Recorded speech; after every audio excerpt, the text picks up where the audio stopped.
Hey guys, this is Dr. Hub. In case you haven't subscribed, please do subscribe. This is a concise, well-crafted summary and it highlights only the important keywords.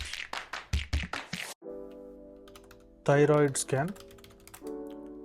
So under the thyroid scan, first is the iodine 123. So what is this iodine 123? The half-life here is nothing but 13.2 hours. Next is the purposes. It is nothing but a diagnostic scan. There is a radioactive iodine uptake scan. It's a radioactive iodine uptake scan. Then comes we look into the iodine 125.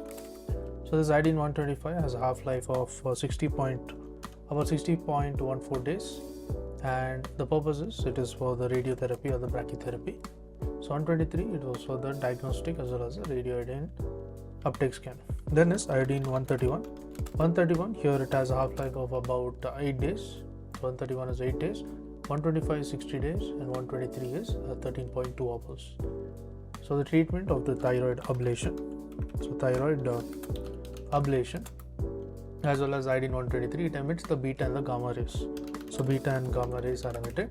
That the beta rays emission is used for the therapeutic purposes. The iodine isotopes, there is a 127 iodine.